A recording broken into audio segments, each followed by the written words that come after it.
Hello. Today I'm going to talk about one of my most favorite movies and why it wasn't rated PG13 but rated R. The movie I'm going to talk about is The King's Speech. What a movie, right?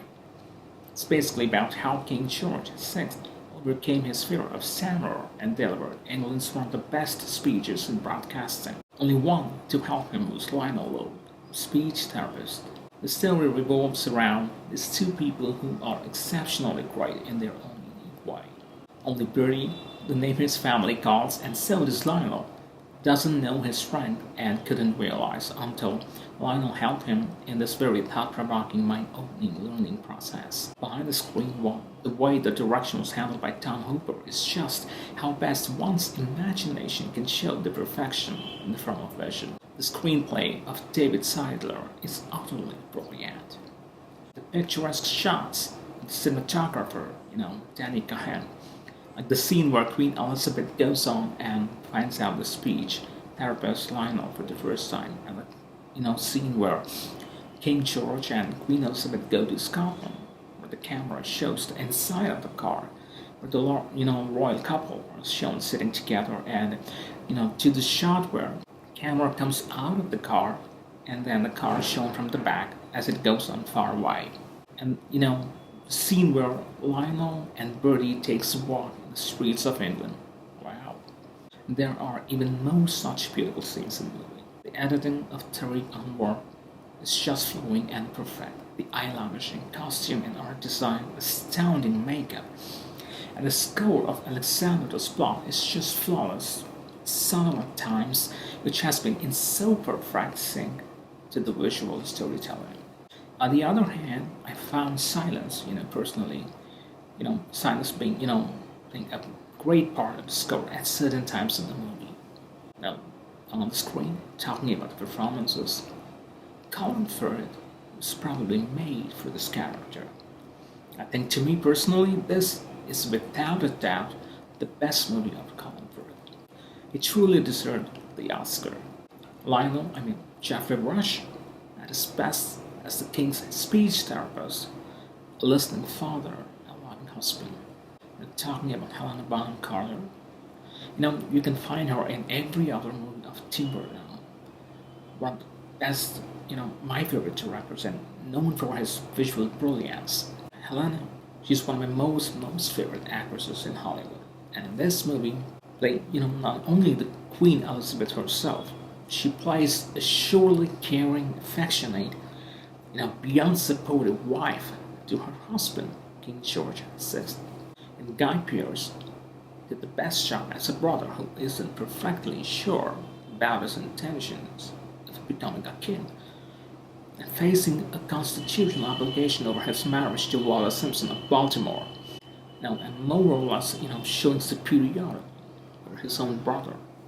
Now, there are certain moments too, like the best of the movie, and the first time when Lionel asks Bertie to put on the headphones and asks him to read something from the book he gives while listening to the music that's loud already.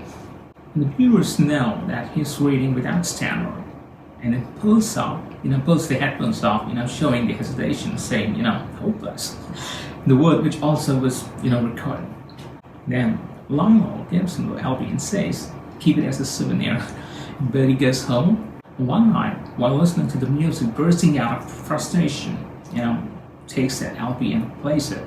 And King George VI, while smoking a cigarette, trying to pay attention to the LP, listens to what's playing. And that's King George himself.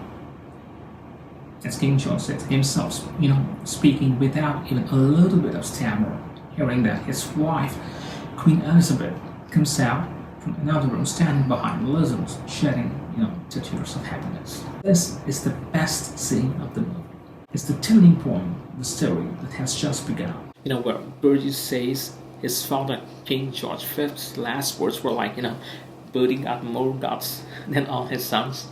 Like when King George VI, visits the Prime Minister, and the scene where the Prime Minister says, does the king do what he wants, or does he do what people expect him to do?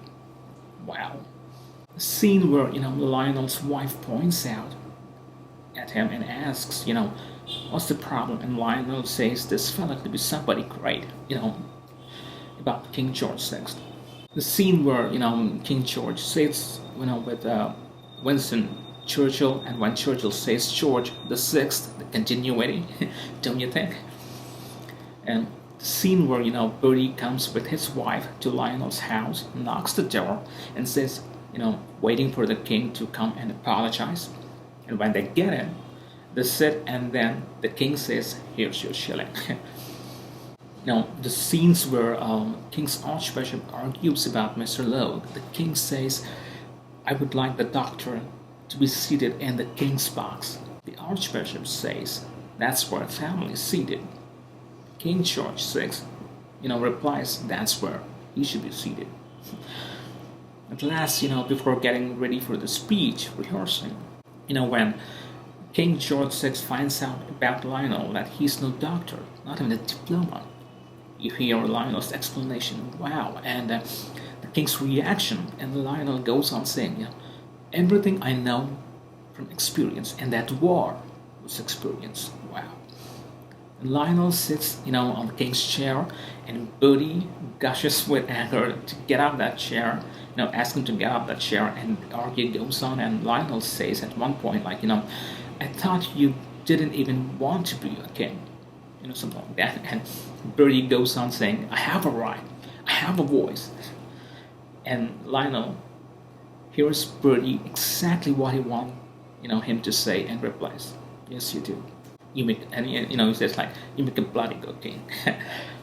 Now, the King's Speech, where King George VI delivers his first ever wartime speech on radio upon the country's declaration of war over Germany in 1939. That scene, the last ending words, where he says, "With God's help, we shall prevail." Wow, you can see his emotions as well. The scene where, when the King George VI comes out of the room after the final speech, and when Equerry handshakes the King George VI and says, "Congratulations, Your Majesty," to broadcasters. The scene where Bertie expresses this very warm gratitude, saying, "Well done, my friend," and Lionel, feeling the honor, says, "Thank you, Your Majesty." Great scenes. Now, speaking of the Motion Pictures Arts Association's rating, why the King's Speech was rated R and not PG-13? Well, simply speaking, the profanity. Well, is that so much? No, absolutely not at all. But there's a scene, at 1 hour, 1 minute, and 55 or 57 seconds timestamp, where Bertie, in the process of, overcoming his fear of stammer, at the residence of Lionel, where he asks Bertie, "Have you heard about the F word?"